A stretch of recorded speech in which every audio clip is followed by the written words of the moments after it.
Good evening, everyone.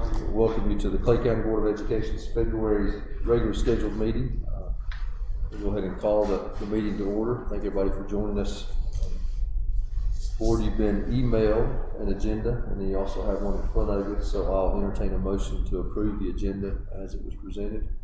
I'll make a motion to approve. Respect. All in favor? Thank you. Any public comments?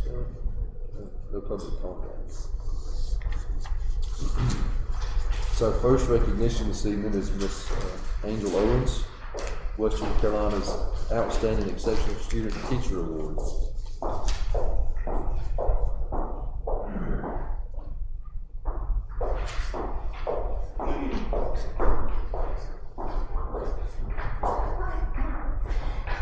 We wanted to recognize Casey Bryan. Casey is an EC assistant in our Exceptional Children's Program right here next door for our self-contained extended content students. She recently, in December, completed her master's degree in special education, and she is actually focusing on the adaptive curriculum with those students that are in the higher end category. But what we're recognizing tonight that we're very proud of is that Casey received the Special Education Student Teacher, Outstanding Student Teacher Award for Western Carolina. So we wanted to recognize that because that is an outstanding achievement. So, Congratulations, Ms. Bryan. And just real quick, members of the board, that's a prime example of what we want to try to do in Clay County, what I think is critical that we do, which is grow our own teachers and educators.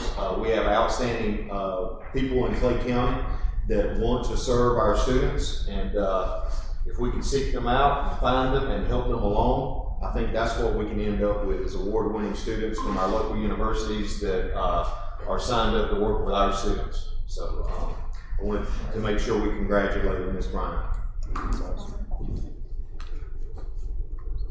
Next up is our audit report, the 2019-2020 audit report, and we have Mr. Alan Thompson here to do that this evening. Good evening, everyone. Good evening. Thank you for coming, Mr. Thompson. Yes, sir.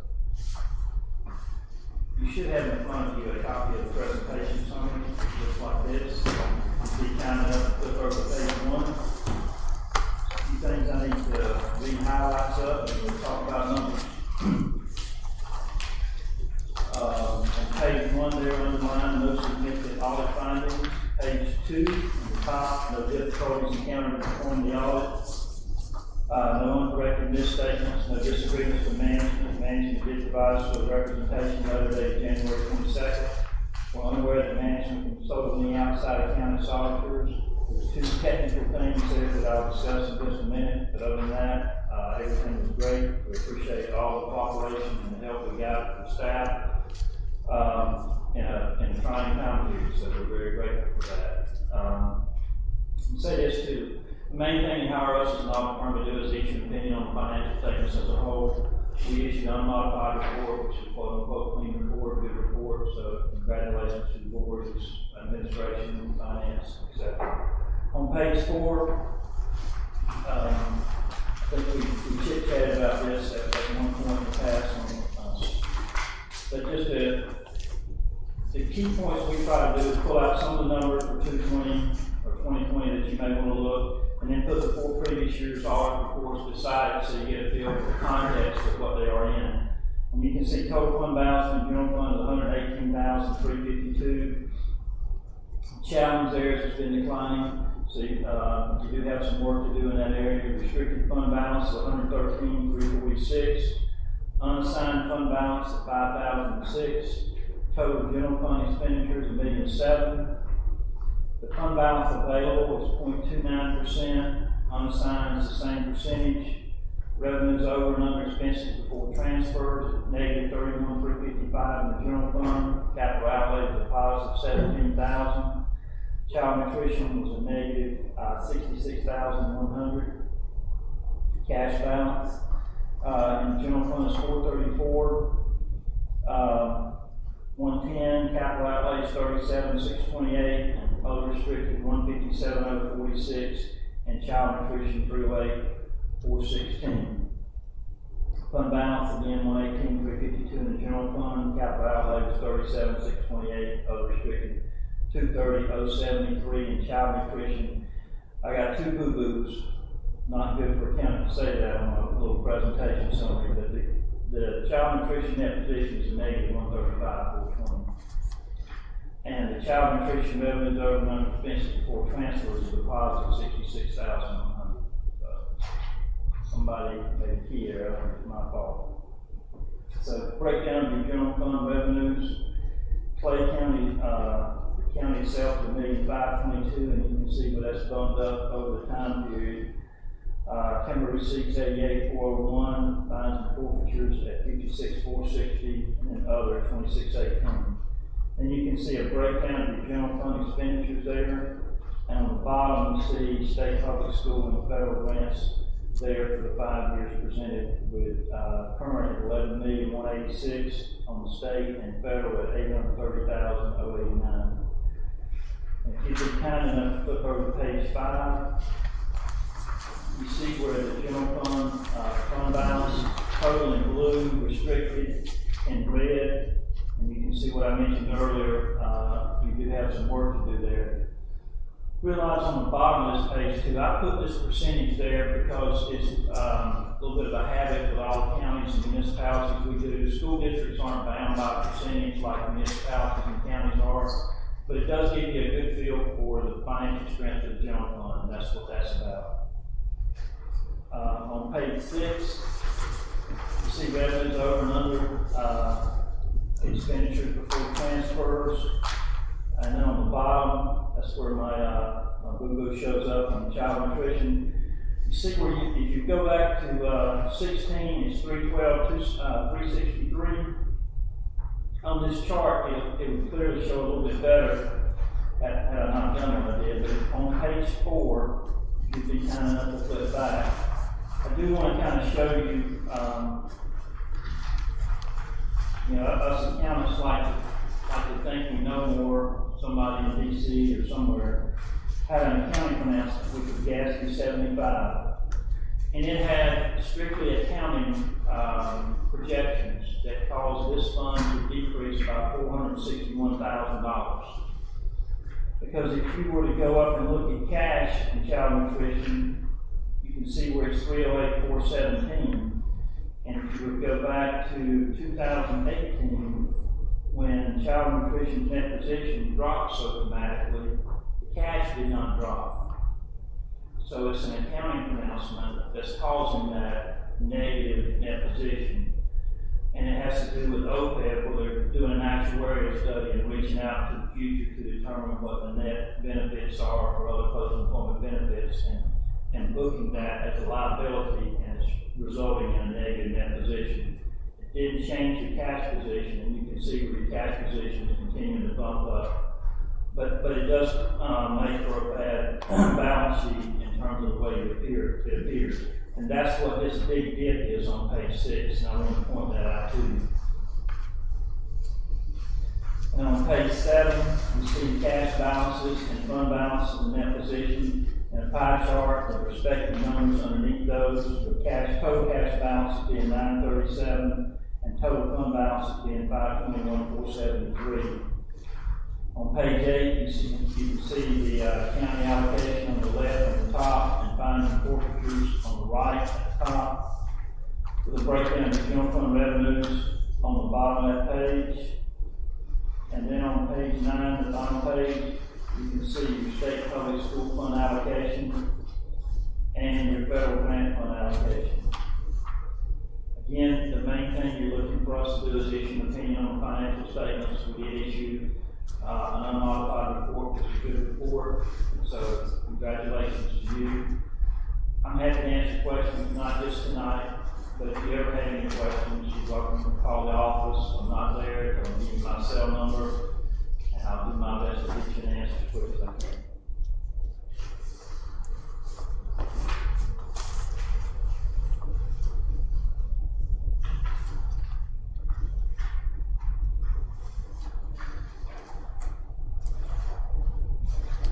Board have any questions or comments for Mr. Thompson?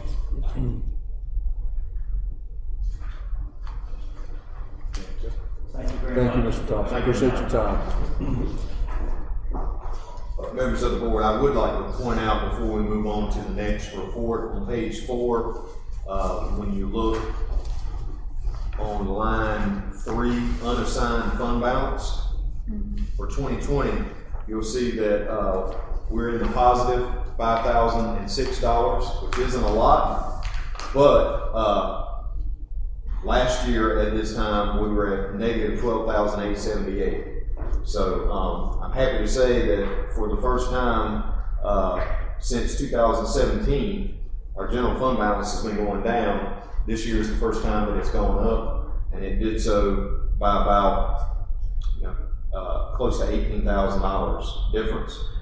We also have a couple, 2 to 3 larger changes that will have an impact on our general fund balance as well that actually won't go into effect until next year, that the board made a decision on. So just be aware that things are going in the right direction. It's just going to take some time.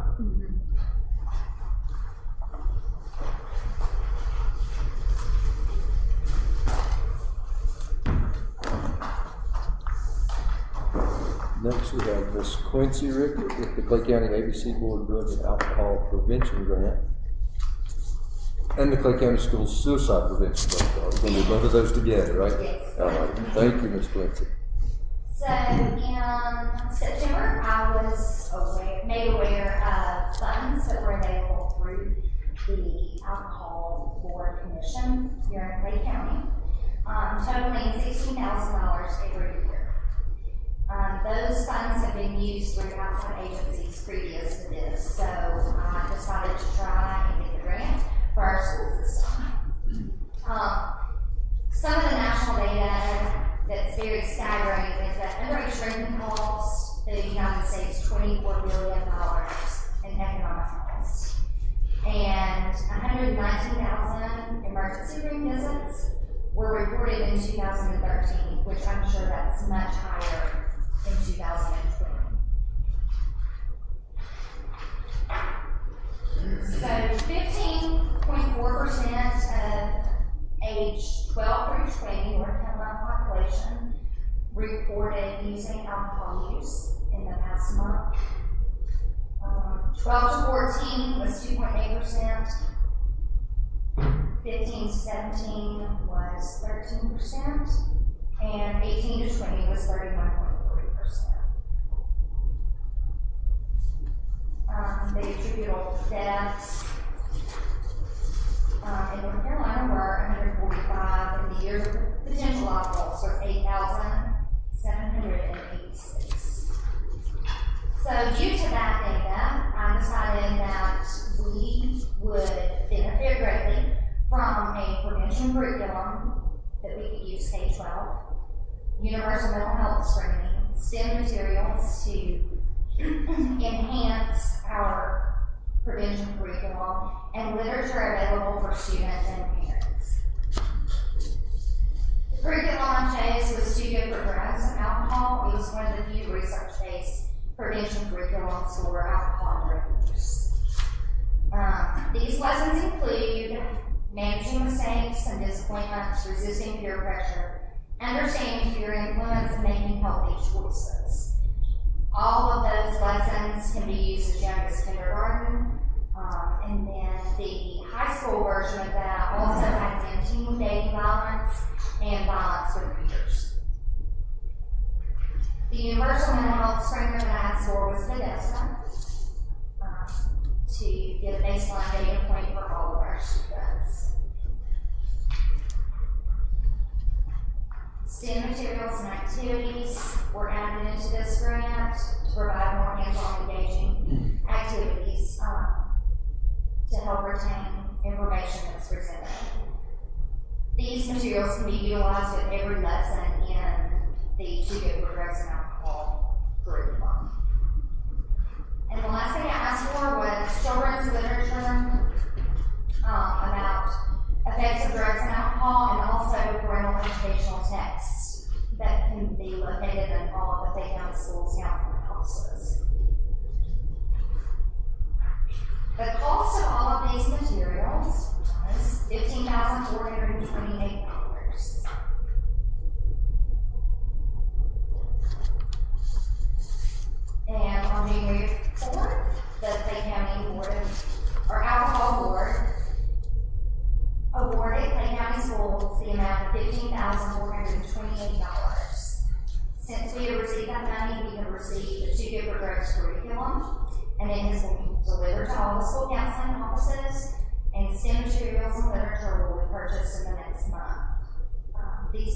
these funds are potentially recurring in each of the following years. So we should be able to keep up the cost of the workbooks for the curriculum, as well as replacing STEM materials or getting new updated literature for our kids and parents. Do you have any questions?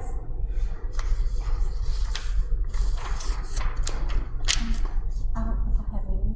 No, very good. Thank you. Well, actually, I do. So, you were saying this material, this curriculum and stuff, it goes to all the counselors at each one of the schools and then they implement it into the Yes. programs? Okay. Yes, it's not added on to your teachers. Okay, that's what I too much was- right now. Yeah. So we are adding it into, it fits really well with our second step curriculum. Uh-huh. So we're adding those lessons onto that. Because right now, the second step curriculum has about 22 lessons, and we would like to be in classrooms more often. Okay. All right. Thank you.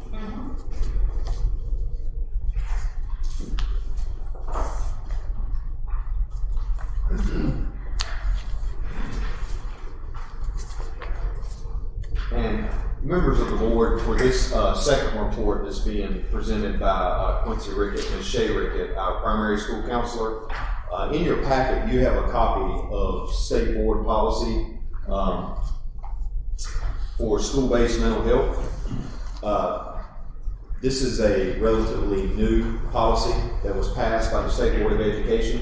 If you look at that first definition and paragraph, it says on page 1, it says each K-12 public school unit shall adopt and implement a plan for promoting student mental health and well-being and for assessing and improving upon the effectiveness of supports for the mental and social emotional health and substance use needs of its students and staff by July 2021.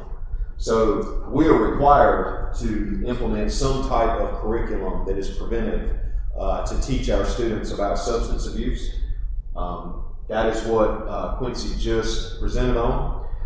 You'll notice in that definition that it also talks about social emotional health and a way to assess it. The Odessa Universal Screener is what we would use to get a baseline for any student that takes that screener of how healthy they are as far as social emotional learning.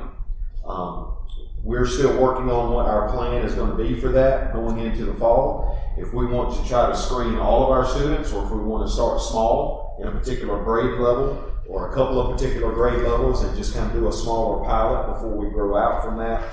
But if you also look on page 2 of that document at the very top, next to where it says number 4, it says a suicide risk referral protocol that is provided to school personnel who work directly with students. In grades 6 through 12 is required, and in K-5 it is recommended. It should provide both of the following: guidelines on the identification of students at risk of suicide and procedures and referral sources that address actions that should be taken to address students identified with this subdivision. So what our two counselors are about to present on right now is the suicide protocol that we're working on adopting that will bring us in compliance with this new state board policy. All right? Ladies? Hey everyone. Okay, so starting off, we're going to go over 4 main points with the suicide protocol.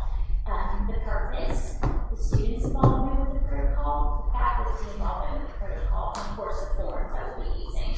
So starting off with purpose, of course we want to provide supports and resources to students that have suicidal behavior and or ideation, which is really just needed for this community. And it's going in accordance with North Carolina school-based mental health policy. And then going over first on the student protocol.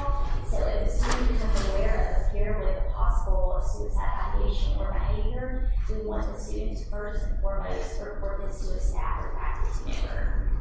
And then we really want to push you for the student not to send an email, not to send a text message to get that staff member on board. We want the student to keep the peer member or the student inside while making the report to the faculty or staff member. And of course, with some of the older students, if it's after hours, of course, to report it on the Say Something app, and let that way the neighbors can get their support during school hours, it'll be, of course, just access to your staff member. So once those reports are made to a faculty or staff member, they have to make sure that they are supervising that student at all times while they make the report to the school screener. Our 4 school screeners are the school counselors in every building. If for some reason the school counselor is out in a particular building, it would move to another school screener. If we're all out for early intervention team or anything like that, it would move to our school social worker, which is Ms. Harry Hager. She's not here, then it would move to our school psychologist, Courtney Sumter. The school screener will then do the Colonial suicide risk assessment with the student to determine the level of threat the student is experiencing. The parent will be notified immediately. Our counselors will consult with another school screener to make sure we're providing all the possible support for this student. We may make a referral to an outside source, such as Psychology Community Services, Mobile Crisis Unit, or contacting emergency departments or social services. If we have to contact social services, that would be because couldn't get a hold of the parent, they were unwilling to take steps needed for these children to have their needs met. The forms included in our suicide protocol are the Columbia Suicide Severity Rating Scale. This provides a general idea of what level of threat the student poses to themselves. The great thing about the Columbia Suicide Rating Scale is that it is free. So we are able to use that with students at no cost to our school system. Then there's a student resource document that we can create with parents, teachers, the student, and other faculty and staff members. There's a parent guardian letter to also send home that gives ideas of support that they can provide to their student. And there's a student support and safety plan. Oftentimes, a student support and safety plan would be implemented before the student returned to school.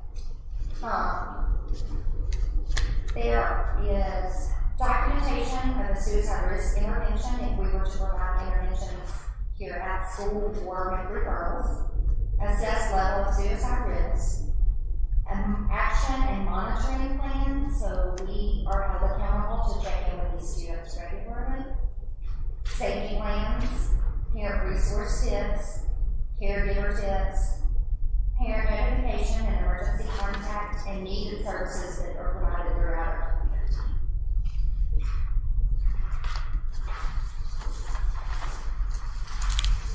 Do you have any questions?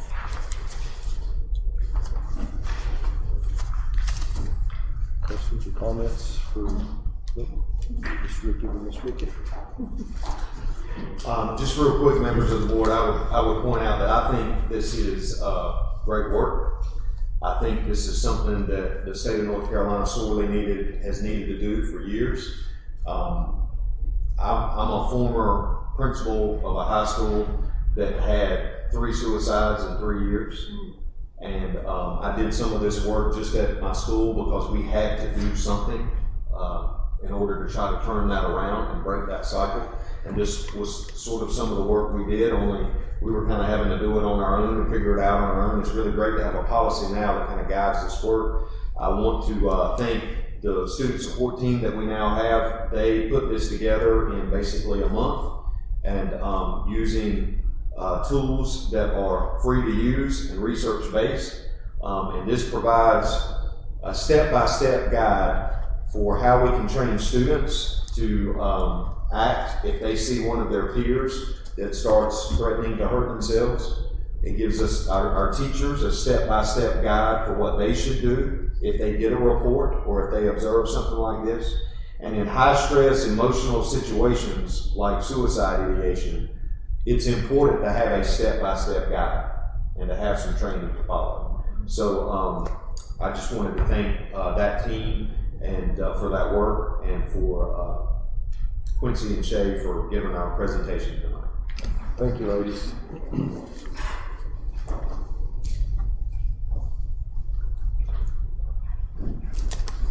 Next, we have the new North Carolina kindergarten through 12th grade social studies standards. You're going to just kind of talk about those a little bit. Yeah, I was asked to share some information with the board and the public because recently the state board, North Carolina State Board of Education, adopted new social studies standards for grades K through 12, and I just wanted to make sure that the public understood the basics of how this process works. So just first of all, when we talk about standards, each of our subject areas have what we call standards. So what are standards? That is slide 2 of this presentation. The standards define what students are expected to know, understand, or be able to do by the end of each grade or course. And it's important to understand that the State Board of Education sets the standards for each grade level and subject. Local boards of education do not set standards. The K-12 social studies standards were developed by teams of teachers and social studies leaders from across the state, and they were approved by the State Board of Education on February 4th. I've included a link in this presentation that if you wanted to go back and look at those standards, that will take you to a link and you can read through them. There are some differences from the previous standards, but there's not a tremendous amount of difference. Just the next slide, there was some controversy with the approval of these standards. I think like in many areas, we're a pretty evenly divided country right now politically, and social studies standards cover our history and the way our history is perceived. And so, of course, it's not a surprise that people would be very interested in that and how we're teaching our students. So, understand that the revision process of these standards began back in 2019. The State Board of Education received the initial draft report from the Department of Public Instruction in 2020, and they went through 4 drafts of the social studies standards. I included a link to an article from WRAL of Raleigh that kind of gives some details about the controversy that happened. There's also a hard copy of that for the board members in your folder if you wanted to read that later. The first vote was called on draft 4 of the standards, which included references to the following terms. I wanted to point these out because this kind of gets at sort of the heart of the controversy. The draft 4 of the standards included references to teaching students about systemic racism, systemic discrimination, and gender identity. When that was brought up for a vote by the State Board of Education, it failed 2-10. So then some feedback was given from the State Board of Education members to DPI. They went back, they made some changes to the draft. It came back in at the next meeting. Initially, there was a vote to add to the agenda the previous draft 4 standards, and that vote failed again. Then the new version of the standards was put for a vote, and that new version changed systemic racism to just racism. It changed systemic discrimination to just discrimination, and it changed gender identity to just identity. So those were the main changes that came about. At that point, that draft of the standards was approved by a 7-5 vote, largely along party lines. The next slide includes, now that the standards have been approved by the State Board of Education, there's an implementation plan. Those standards go into effect in August of 2021. You can see that now that they've been approved, the Department of Public Instruction will start creating resource documents to release to teachers. So the K-5 Unpacking the Standards document, which just gives teachers more details about what they should be teaching, will be released in April. The 6-8 Unpacking documents in July, and the high school course Unpacking documents in August. DPI will take feedback on those unpacking documents between August and December, and then in December of 2021, those unpacking documents should be approved by the State Board of Education. But these standards do go into effect next school year. So, how does the local Board of Education sort of fit into the process of what students are taught? It comes in with curriculum. So, the standards, I gave you the definition for standards. That defines what students are supposed to know, understand, or be able to do by the end of the grade and or subject. The curriculum are the materials that, as a local school system, we purchase to deliver our teaching aligned to the standards to students, if that makes sense.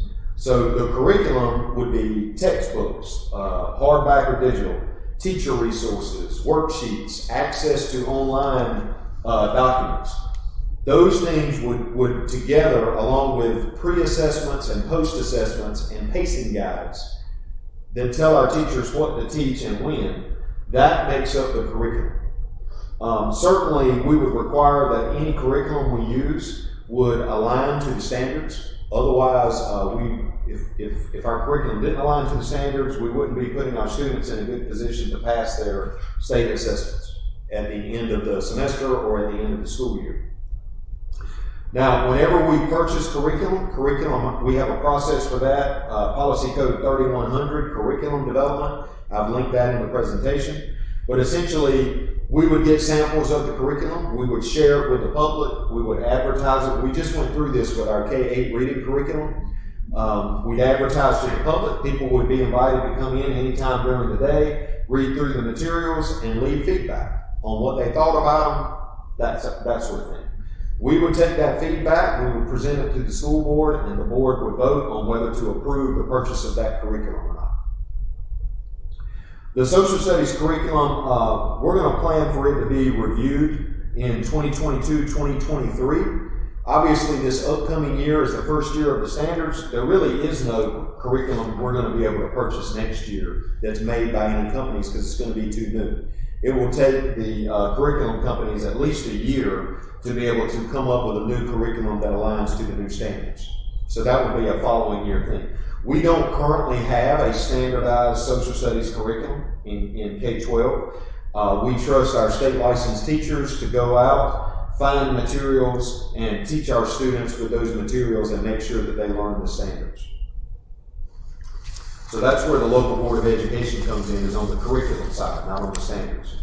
I do think it's worth reading, and I've included it also as a hard copy in your packet, that our new state superintendent of schools, Catherine Truitt, decided that it was necessary for her to write a preamble to these social studies standards and why the updates were needed.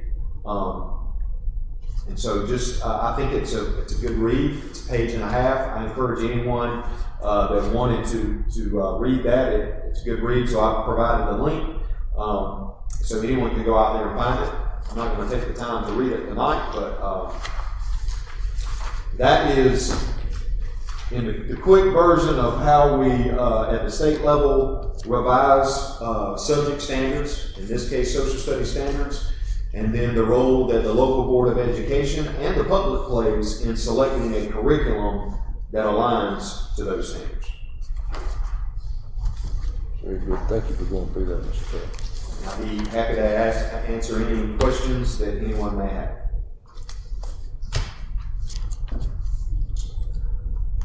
Just last thing, if there are no questions, there is a little bit of a change starting next year for incoming ninth graders for social studies at the high school level. In the past, there has not been a requirement to take personal finance. I've always thought that it was kind of crazy that we required students to take 4 levels of math, but we didn't require them to take personal finance to graduate from high school. Thankfully, the General Assembly and the State Board of Education has corrected that.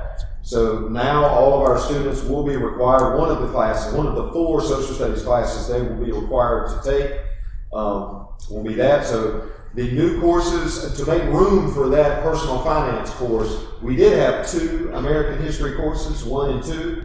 Now we're going to have 1 American history course to make room for that. So We will have founding principles of the United States and North Carolina, civic literacy, economics and personal finance, American history, and world history. Those will be the 4 required social studies courses.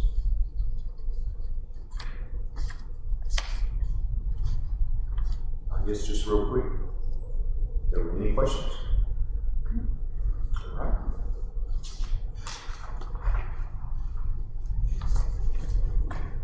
Next item is the annual state required mental health support personnel report. Yes, members of the board, you have a hard copy in your folder. It's a spreadsheet. And you'll see that one line has been shaded. It says Clay County Schools. State law requires that every year I inform the board and the public of any changes or updates to the number of mental health support personnel that we provide in Clay County Schools. This spreadsheet, if you look across the top from left to right, you have the LEA name, and on that first page you'll see Clay County Schools down at 220. The next column to the right, you'll see psychology CY at the top. So that is current year.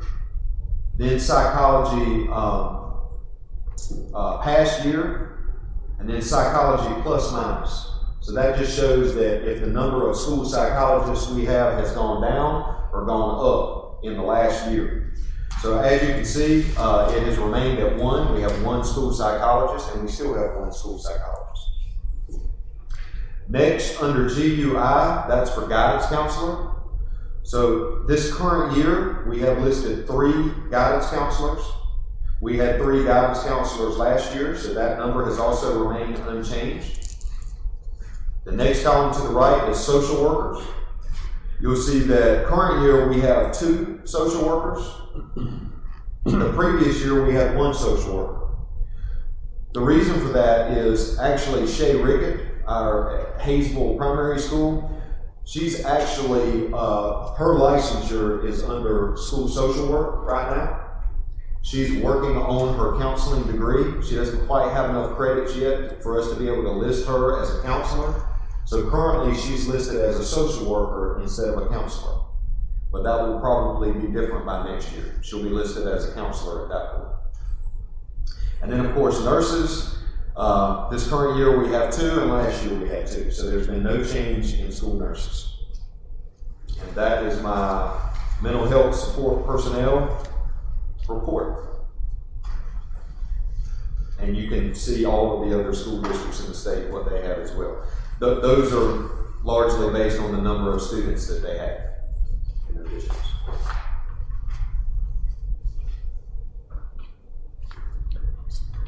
Any questions? That's good there.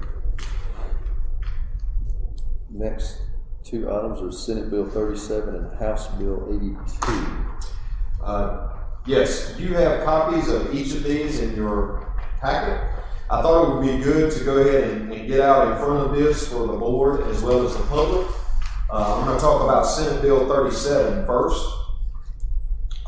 You can read through this, but on the first page, the important parts that I would point out are Section 1 and Section 2 at the bottom on page 1. And then if you flip over to page 2 and look at number 1B. Number 1B on page 2. This Senate bill has already passed the General Assembly. It is sitting on the governor's desk as we speak.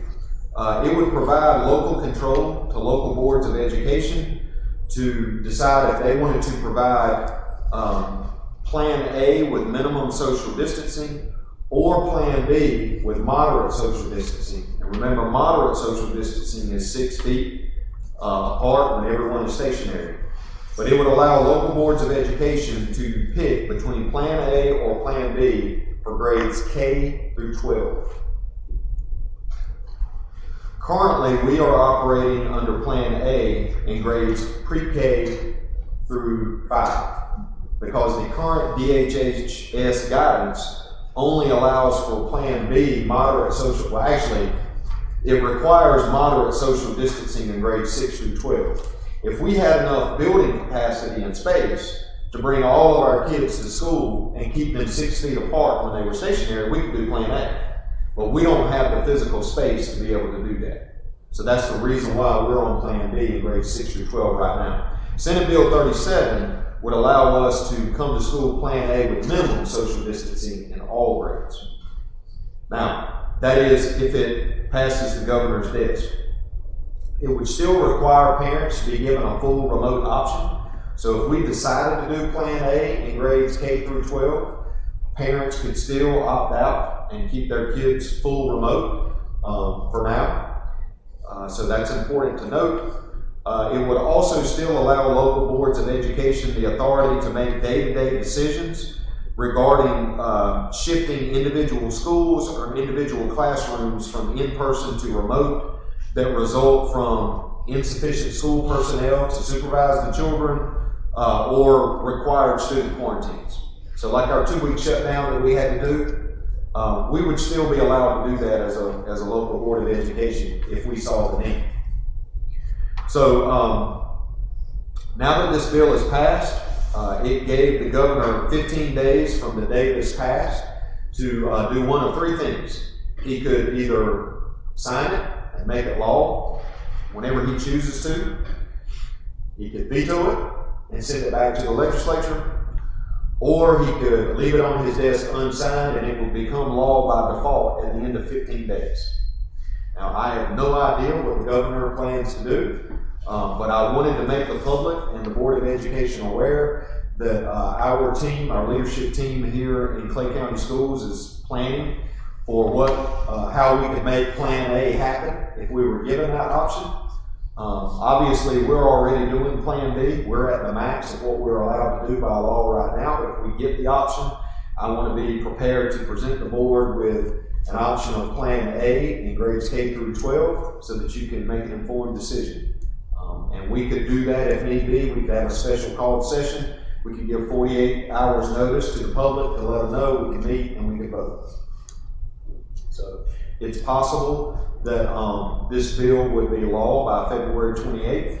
It's possible that if that were to happen and the board voted to go to Plan A, we could have kids here a minimum of 4 days a week by the beginning of the 4th quarter, which would be right around March 10th to 15th or so.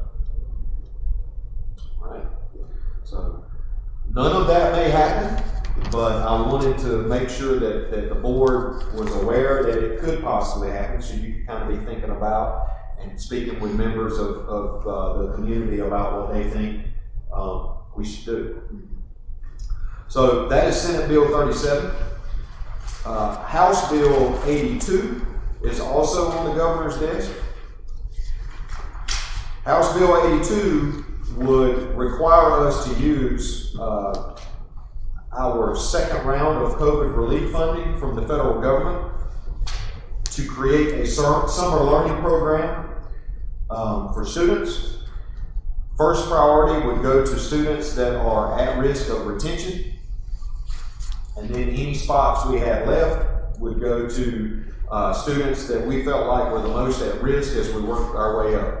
But if we had enough spaces and we had a kid who made a B, and normally they're an A student, and their parent wanted them to come to summer school and earn an A, if we had the space, we could do that. This bill would require that the summer program lasts 6 weeks. It has to provide 5 hours of instruction per day, 5 days a week. It requires that we give bus transportation and meals, and it requires that we provide at least one elective or exploratory class at all grade levels. The specifics of it you can read in the bill. It also requires that we give innovative benchmark assessments during the summer program and at the end to measure progress and report back on how our students did. It would also require that any kindergarten student that was at risk of being retained in kindergarten that if they attended the full 6-week summer program, that they would be promoted to first grade, that they could not be retained. At the other grade levels, it would still be at the discretion of the principal, whether a student that attended the summer program was retained or not, depending on their progress. So again, all those same rules apply that is sitting on the governor's desk. Funding, this would be paid for out of funds that should be coming to us around May. We could go ahead and start putting our plan together. We know how much money we're going to get. We just haven't gotten it yet, but we know it's coming. It would focus on the EOG and EOC areas only, other than the required one exploratory or elective class. So that would be reading and math in grades K4, and then reading, math, and science in 5th grade, and then reading and math in middle school, science in 8th grade as an addition, and then the EOC courses in high school. So math 3, biology, and English 2. Now, after that, again at the high school level, if we wanted to spend the money and provide other opportunities in other classes besides EOC classes for kids to be able to make up credits that they would fail, then we could use funds to do that, and we could make it part of our summer learning program. That's also in the details of the bill. It's on the governor's desk, and we'll see what he does with it. He's got 15 days. Both of these bills passed the legislature on the same day, so we will see. Any questions? Mr. Cole, I do have a quick question about the employment of school personnel on that. Yes. I don't think I really understand this part. So would this be something that that they are asked to do, or that is a voluntary? How does that work for educators? So personnel? This bill makes clear that they want us to hire teachers, licensed teachers, to work with our students in the summertime. They are not looking for this to be sort of a babysitting service where we hire just people that are willing to come in from the community and look after kids. They want teaching and learning happening. Because the idea is to close these achievement gaps that have opened up during COVID because of all the instructional time missed. With that said, this would be an additional contract of employment with our staff. That is voluntary. We can't force them to do it. So one of the first steps we would do for planning purposes is survey our staff of teachers and teacher assistants to see who would be willing to work during the summer and sort of pick up. They're basically going to be paid an hourly wage. Everyone will sort of get a standard hourly wage, and we'll see how many of our folks are willing to work for 6 weeks this summer. That will define how many students we can serve. I can say that the bill also says that we would not be held accountable to the class size law requirements in summer school, so we could have more than 18 kids in grades K3. So that would help to have more kids. So, but we're definitely going to shoot for hiring teachers and teacher assistants in this program.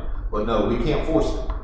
That's what I wanted to make sure that it was something that they could pretty much apply for. That's correct. Versus, okay. That's correct. And the number of students that we can serve total would depend on the number of staff we have that are willing to work, which would in turn be dependent on how much money we have. This would be reserved only for teachers who are already on staff? It would be reserved. Certainly, the first dibs would be on existing staff. But if we didn't have enough, we could hire licensed teachers that were not currently on staff, I would assume, because we can hire them on a contract. Retired teachers. Retired teachers, that's correct. Well, would you be going with the retired teachers before the regular teachers that you have already? I would not. I would start with our own staff teachers first. And you already got a price already figured out for salaries? Not yet. That's on the agenda for this week. At our leadership team meeting is talking about that. So you're already using funds from the reading program, is that right? Yes. And then there'll be an additional amount on top of that? That's Yes. So, we will be getting, so the first COVID relief package from the federal government was called ESSER 1, Right. ESSER 1. I can't remember what that acronym stands for, but there's a second round of funding, and we're actually getting 3 times the amount of money in this second round of funding than we did on the first round. So, but there are a lot of other things that we want to be able to do around the campus too. So, we're going to start with our summer learning program. We were going to have a summer learning program. Right. This is just a bill that the General Assembly has passed that has kind of given us some specifics about what they want us to do. And it certainly expands. Yes, and it expands that plan. That's correct. And it also allows us, you know, we have been having a Read to Achieve summer reading camp every summer for the last 5 years. It tells us that that money that we'll get from the state will be rolled into this summer learning program as well. Those will not be 2 separate things, it'll be combined. I like the way they talk about doing the program during the day. It's 5 hours, and they have food, they have transportation, they have exploratory classes as well. I mean, it's basically school, School. It is. you know, which if you're talking about closing the gap on the amount of instruction our kids have missed in the last year, that's what it takes. Yeah. Probably a little bit more. Yes, ma'am. This is a good start. Good start.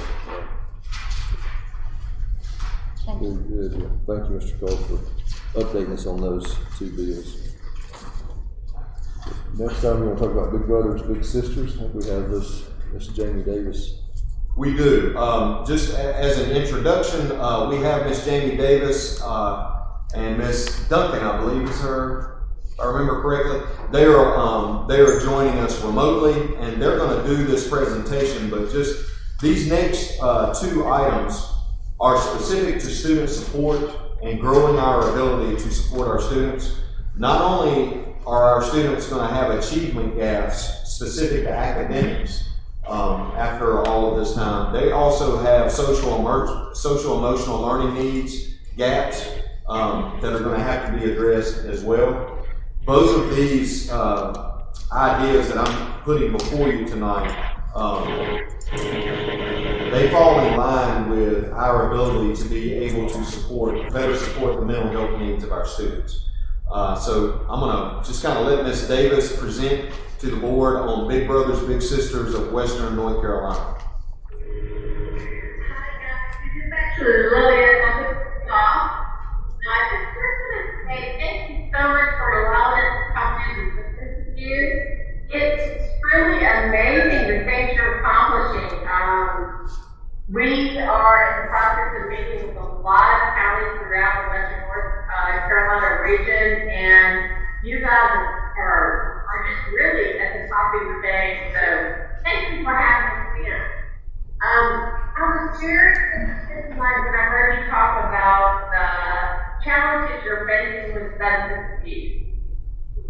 The Dog Health Trust actually granted Big Brothers Big Sisters of Western North Carolina $278,000 to come into our county and change that paradigm. They believe, as we know, that our program is at the core of changing risky behavior and actually helping our youth, our children make better choices. And so that's what we're here tonight with. Because of that grant, we have the funds to be able to come into your county and offer our experience, strength, and hope. We are basically a one-on-one mentoring organization. Jamie's done a project with that. But instead of wasting their time, I want to just come in and show y'all our impact report this year, which is actually like our annual review. Can you pull that up for them? I can. And we're getting some feedback. I don't know, is Adrian here? I wonder if Adrian has any idea. It's okay for me, but if we can fix it easily, that'd be great. I think probably what you guys would have to do is, between the 2 of you, whichever one of you is not talking, mute. Ah, perfect. I will mute. Thank you for that.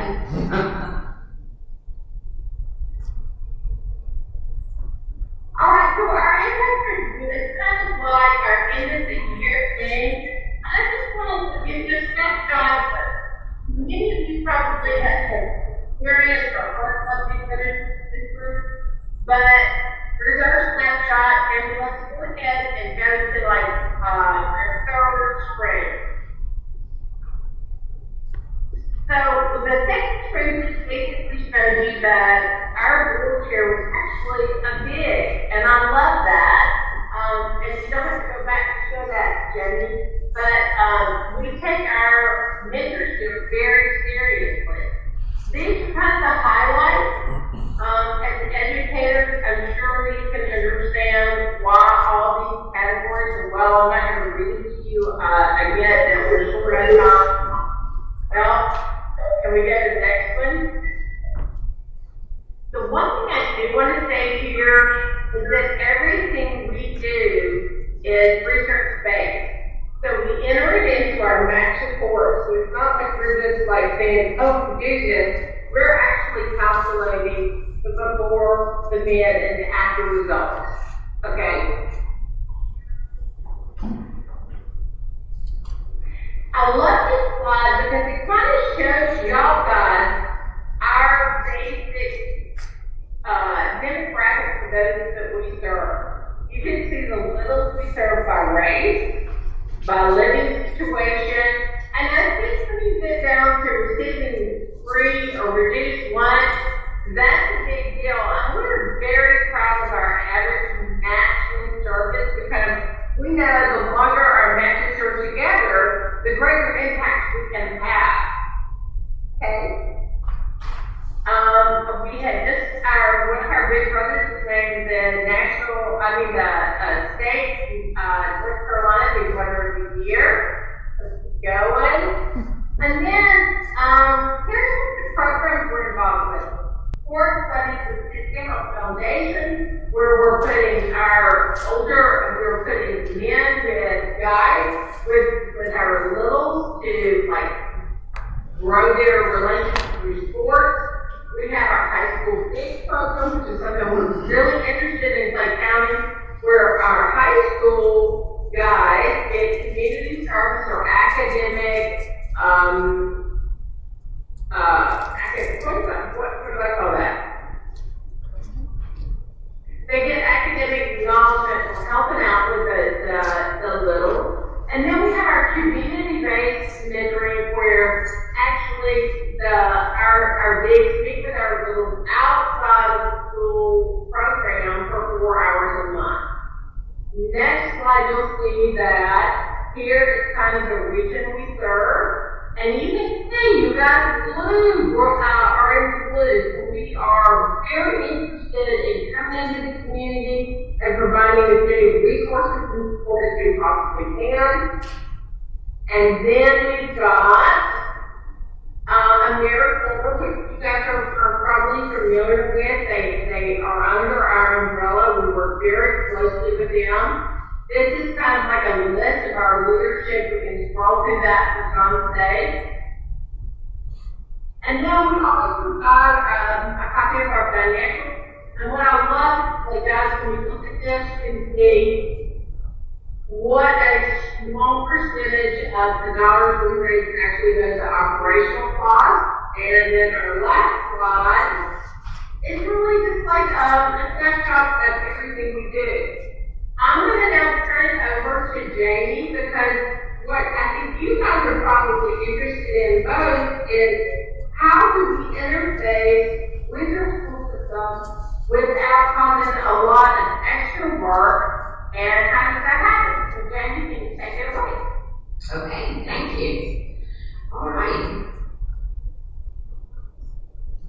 So I'm going to share just a PowerPoint to give you more information about our school-based program, and then we can see if you have questions that we can answer for you. So with Big Brothers Big Sisters, you can see our vision here, and our mission, and really our mission is all about potential, supporting the potential that youth already have. So giving them a caring role model to really just empower and ignite that potential. You saw the counties, so we are expanding the Adult Health Grant into more counties, Clay being one of those that we're excited about. We've been in Cherokee County for years now, but just haven't had the resources to support students in Clay, so this is new and exciting. Just how it all started, very briefly, nationally, the organization has been around since 1904, and we started in the western North Carolina area, started in 1982 in Buncombe County, and have expanded since then to currently 11 counties, but this year we'll expand with the Adult Health Grant. All right, now the really good stuff you all want to hear about. So, in terms of the impact on students and how they can be involved with our programs, we have the community-based program that Billy mentioned, and in that program, volunteers have to be at least 18 years old. The mentor enrollment process is on the right there. So no matter what program the mentors enrolling with, there is a thorough vetting process because we have to do as much as we can to make sure volunteers are in our program for the right reason and are safe, because that's what parents are expecting of us and trusting us to do.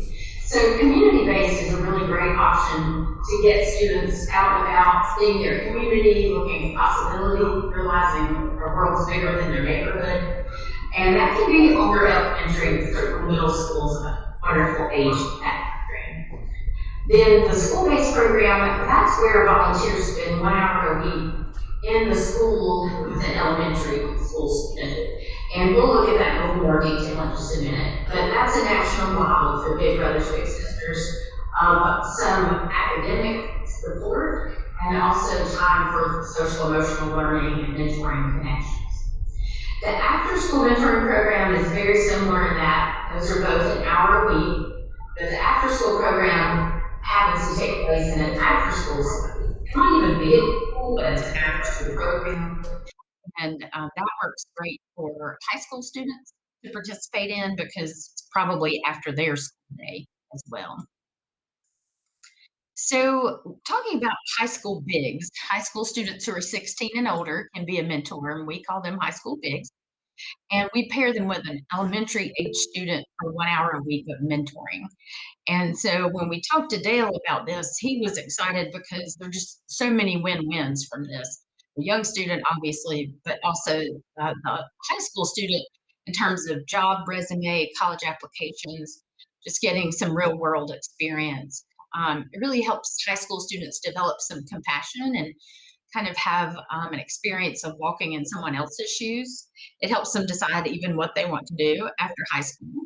If they're going to college, what they might want to major in. We do have a new development that is just wonderful news. We have, it's coming out of Cherokee County, but we have a donor who's donating $500. It's going to be every year for a high school big, and that selection process will be between the high school big, for all the high school bigs in Clay County and Cherokee County.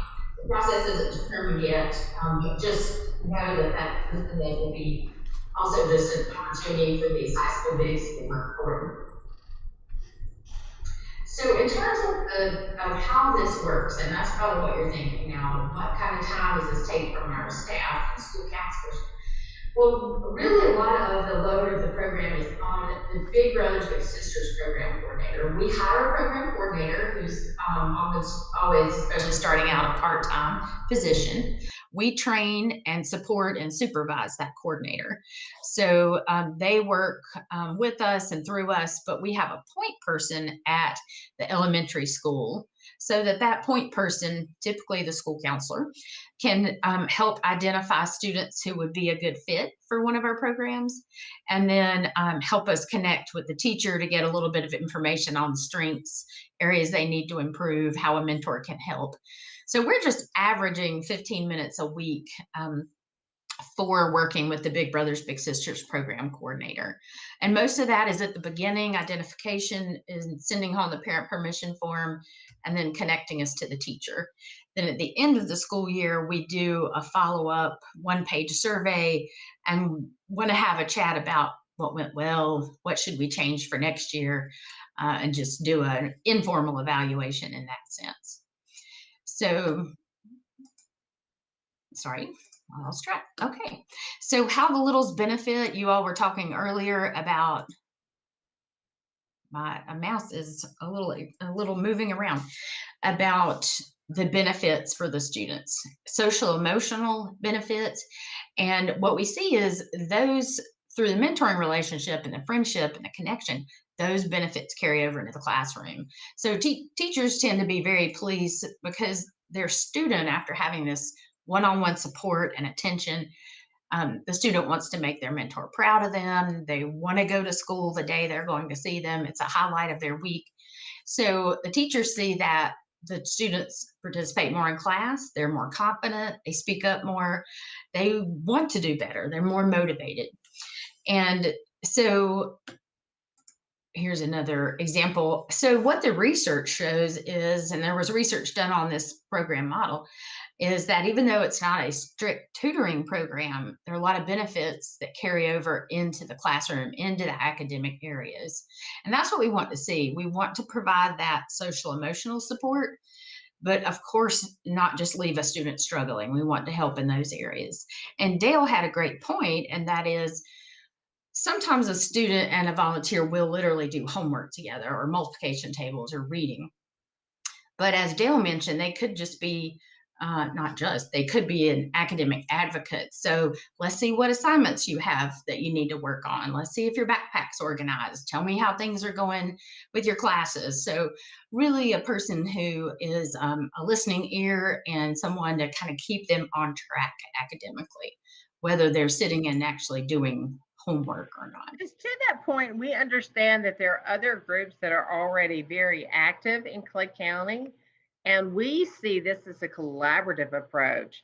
Like, we can support one another and kind of amplify the effort to really help these kids.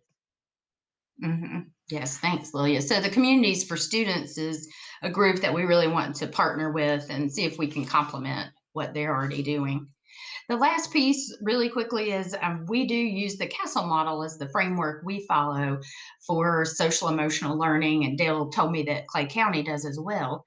So we do mentor training around lots of different topics, but we're really helping the mentors try to develop the young person, the whole child, in these different areas. So the school, of course, has the academic piece and some social emotional. That's the outside blue circle. And then we want to be able to help with all these aspects of developing the whole child to ignite that potential. So I'll stop sharing now, and let's see what questions you have or what Dale might want to add. Yeah. Ladies, could you tell us how many students you would plan on serving with this program in Clay County? Could you repeat that, Adrian? We couldn't quite hear it. How many students would this program serve in Clay County?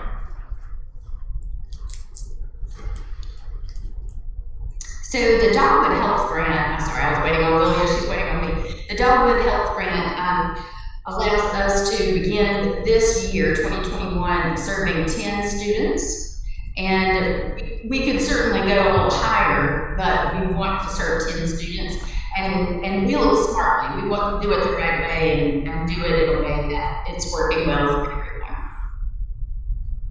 Adrian, I'm going to ask you to mute because I think we get the reverb from you before I answer. So here's how this kind of works. We plan on entering any market in with 10 basic matches, and then like any of our counties, our focus is to provide as our services to as many littles as we possibly can.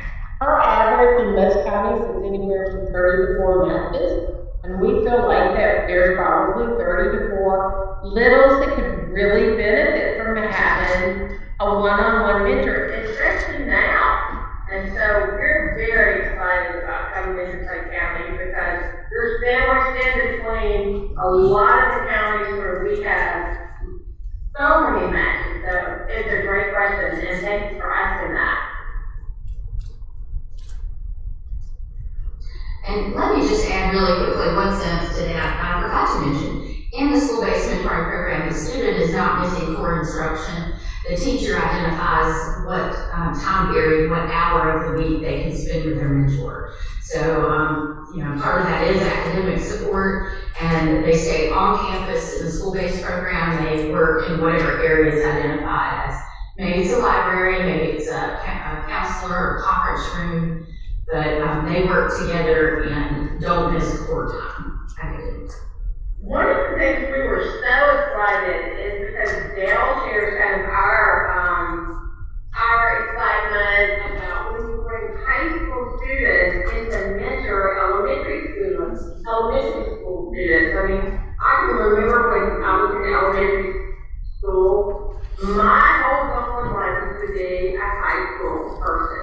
And so when you add high school people mentoring to little, it's huge. I mean, and for high school kids, they're getting their community hours. They'll want to explore how we can provide them with academic hours. I mean, it's such an exciting opportunity, and gosh, there's so much we can do here together. Members of the board, were there any other questions that you had? Absolutely, we do. We have high school bigs, and Jamie, I'm gonna throw that to you, because you can. I'm the executive director, but Jamie runs the program, so I'm gonna let Jamie speak to that. Ms. Duncan, we didn't really have any questions. I think you might have misheard me. I just asked if the board had any questions, and I don't think that they did.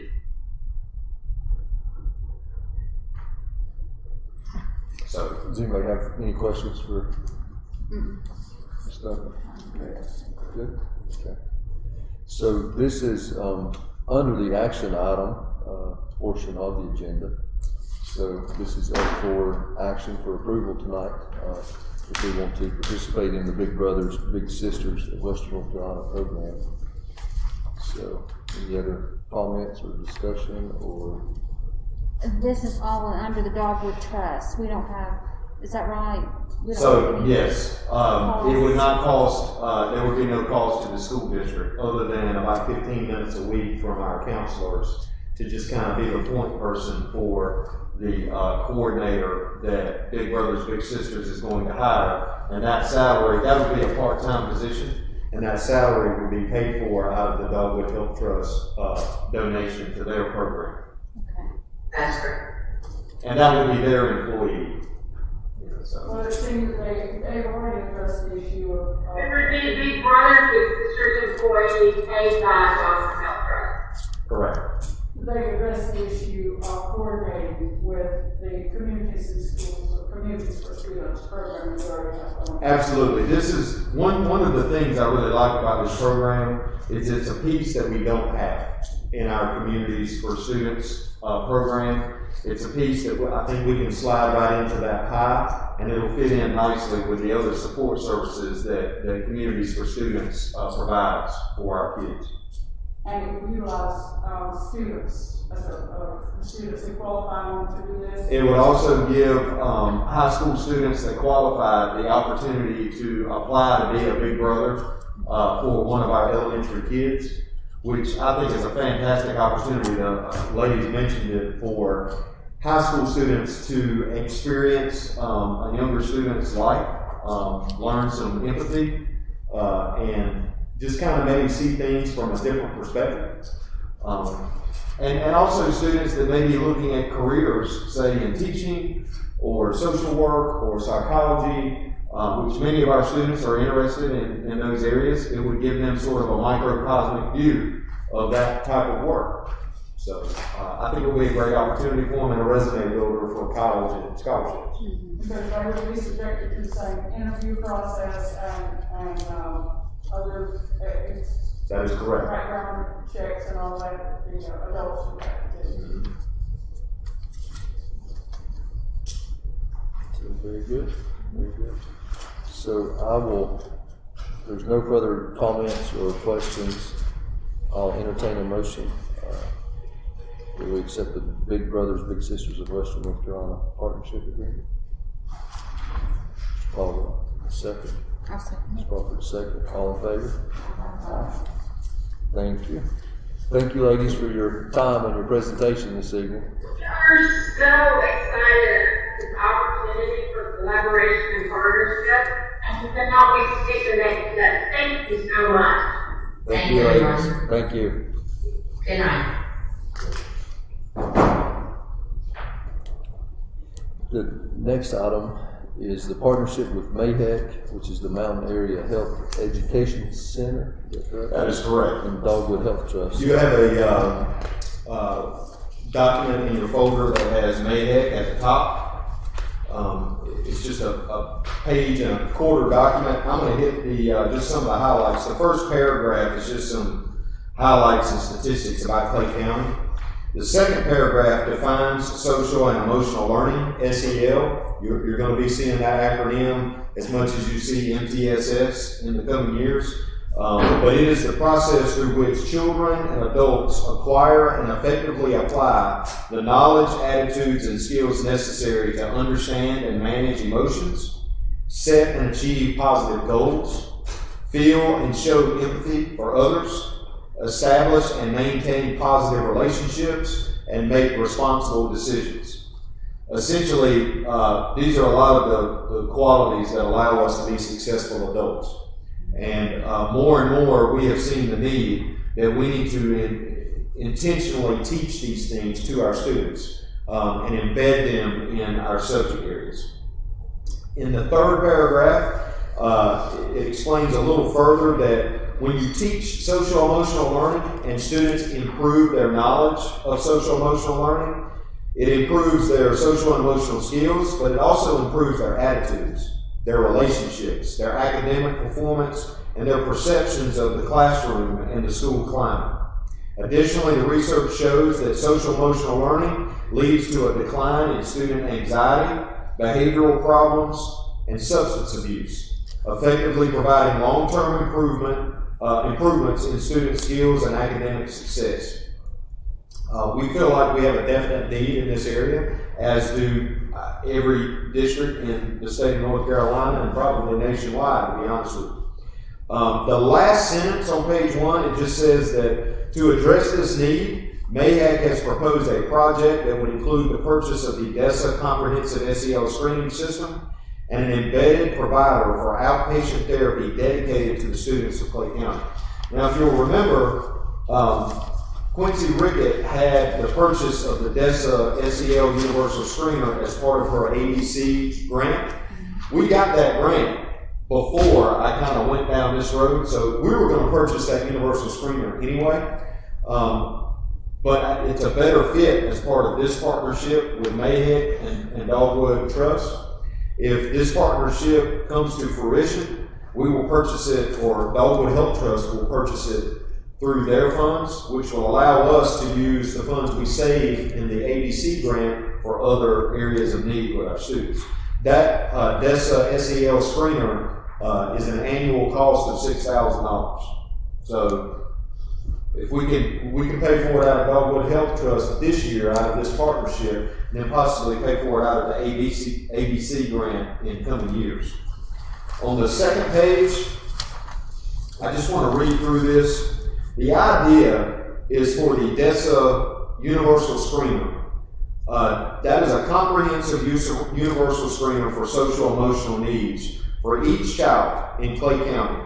That would allow us to collect data on our students' needs specific to social emotional learning skills. It's very difficult. We don't have the resources to teach everybody everything when it comes to SEL. And many of our students do not need the full curriculum. What we want to be able to do is identify the specific needs that our students have and then direct our resources to that. That will save us time, money, and effort, and will allow us to better serve our students. So the Odessa screener will give us that pre-assessment data. Then we will apply our second step curriculum along with other resources through our counselors to our students. But even after that, there are going to be a certain percentage of students that have more critical needs, what we would call, say, our Tier 3 students. What this partnership would do is the Dogwood Health Trust would pay MAHEC to hire and employ a mental health therapist that would have an office on our campus, and they would only serve our students that had that need. So, again, an on-campus mental health therapist for students, a universal screener to help guide our work, and then after our students have received some therapy and interventions, we could screen them again to be able to show data on whether it had a positive impact or not, and be able to show the difference that it made at no cost to our school system. That's what this partnership would provide. Now, it's not finalized. Before it went to the Dogwood Health Trust, May had wanted the board to kind of have a vote on their confidence in this partnership. So that's the reason why it is on the action agenda tonight. Certainly, if the board wanted to think about this further, then we could table it for a month and we could put it on the action agenda for next month. But if you'll recall the state board policy that requires curriculum and access to therapy and a way to measure progress for student mental health, this again is a part of bringing us in compliance with that state policy in a way that doesn't cost us money. Yeah. Which is a big deal. I mean, having a full-time therapist on our campus to work with our students is a huge, huge thing. Because our counselors are not trained mental health therapists. They're trained counselors. And those are two different things. Any questions about that partnership possibility?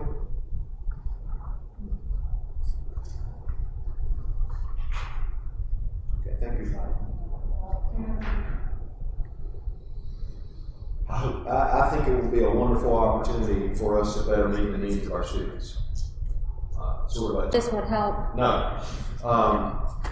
So we would use the data collected from the SEO, the Odessa Universal Screener, to identify student needs by individual student, maybe small groups of students that have a common need.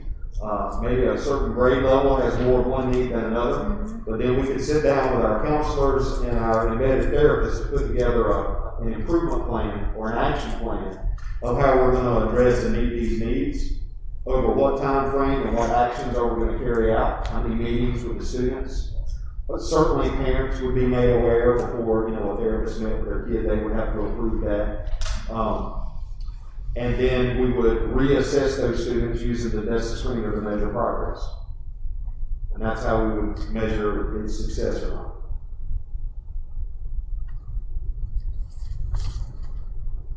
What percentage of students do we have right now that need this?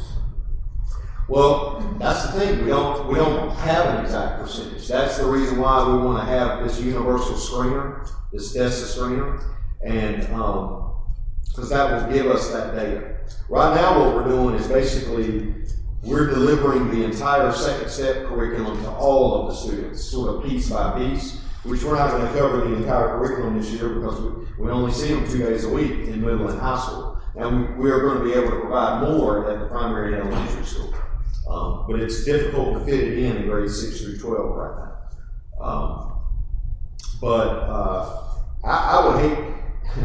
I would say it's a pretty large percentage of our students that have some social emotional learning need. Yeah, especially now. There's a tremendous amount of anxiety right now amongst our students. And a tremendous amount of disengagement from school, from their families, from the world. Way too much screen time, way too much separation from their friends and interaction. I don't want to put a number to it because I don't know. But I would say that a majority of our kids have some type of social emotional learning needs. And then I would say, as far as a tier 3 critical need, maybe 10-15%. And this only works for students, not for employees or teachers. Well, that's one of the questions that I have about this partnership that I haven't gotten an answer to yet, is whether or not, if we have a teacher that has some social emotional needs, could this embedded therapist also work with a staff member? I haven't gotten an answer to that just yet. But the main goal is that they be able to work with students. in areas. Excuse me. No, ma'am. The screening, would be, each individual student would be on a computer and answering questions, is that the way it would work? Or would Well, and there would be a counselor there, collecting the information and in charge of explaining the questions and that kind of thing if a student had a question.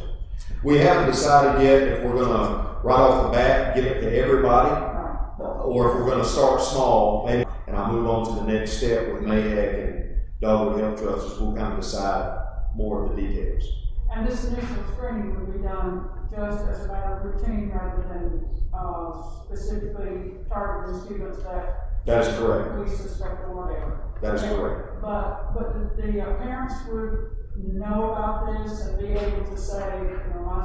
Parents would be allowed to opt out if they chose, absolutely. And we would share a copy of what the universal screener looks like, what questions it asks, so that people could, look and see. And then the services provided are based on the answers that the student gives. Can I add information? Okay, PRC 29 pays for behavior support right now specific to EC students. That's fixing to shift. So I think this could be something that could help target needs there as well. Because PRC 29 right now pays for a full-time assistant for students, but that's shifting for next year. So that's funding we will not receive for a position next year. So this would be a way to support those needs as well.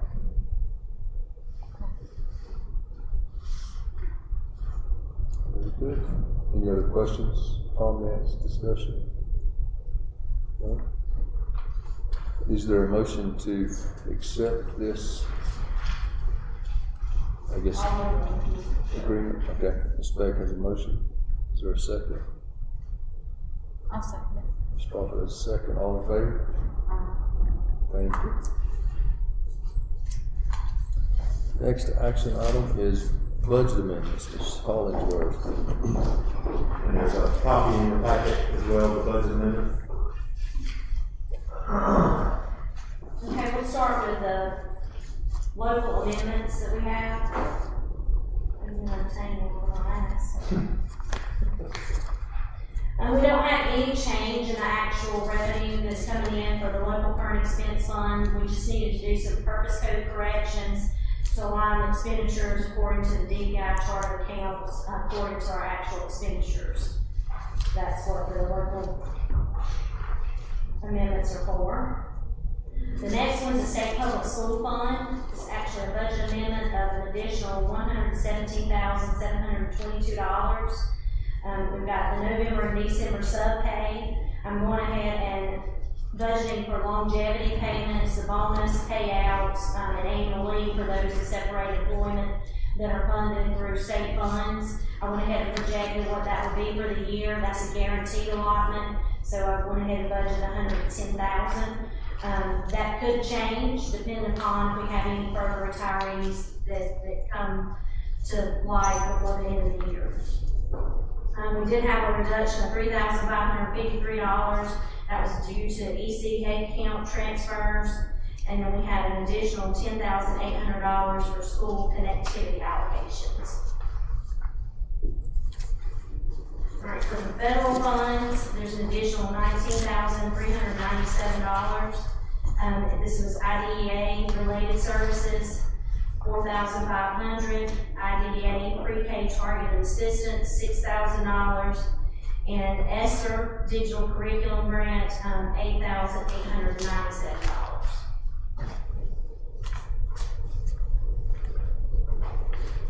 Okay, for the special revenue fund, we have an additional $113,350.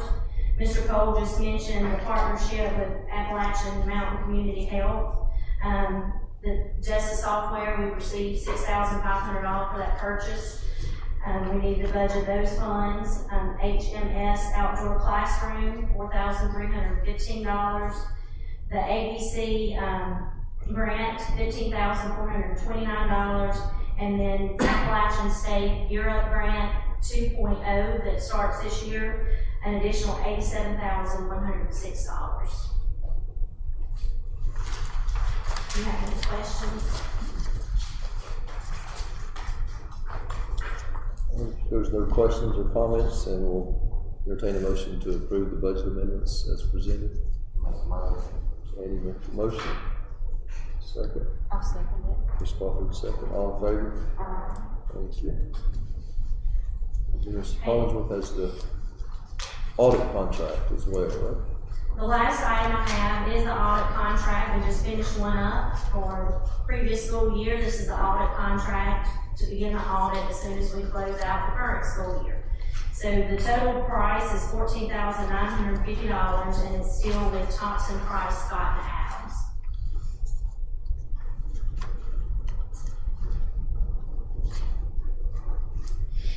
So we'll entertain a motion to approve the audit contract with Thompson, Price, and Adams again for next school year. Mr. Jones, second. Ms. Beck, second. All in favor? Thank you. Thank you, Ms. Hollingsworth.